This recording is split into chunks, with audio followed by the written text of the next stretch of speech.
మేము ఈరోజు egg fried rice చేస్తున్నాము. ఇప్పుడు ఎలా తయారు చేయాలో చూడండి. 2 ఉల్లిపాయలు, ఒక పచ్చిమిరపకాయ తీసుకోండి. ఆనియన్స్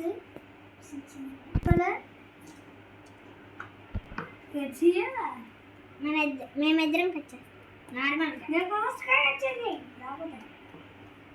చిన్నగా అయినాయి కదా, దాని తర్వాత స్టవ్లో పెట్టాలి. ఇప్పుడు ½ అవర్ రెడ్డిష్ బ్రౌన్ కలర్ వరకు వచ్చే వరకు ఉండాలి. బాగా తిప్పుకోండి.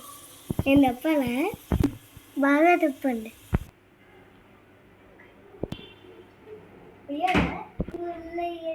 జింజర్ గార్లిక్ పేస్ట్ వేయాలి. ఇప్పుడు 4x దీంట్లో తీయండి. టీస్పూన్లో కారం వేయండి. టేస్ట్ సరిపోయా ఒక సాల్ట్ వేయండి. 1 స్పూన్ ధనియాల పొడి వేయండి. రైస్ని వేసుకోవాలి. కుక్ చేసిన రైస్ ఇందులో వేయాలి. 5 మినిట్స్ తిప్పుకున్న తర్వాత స్టవ్ ఆపేయాలి.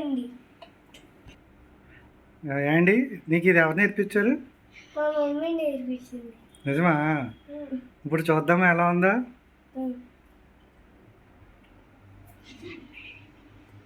టేస్ట్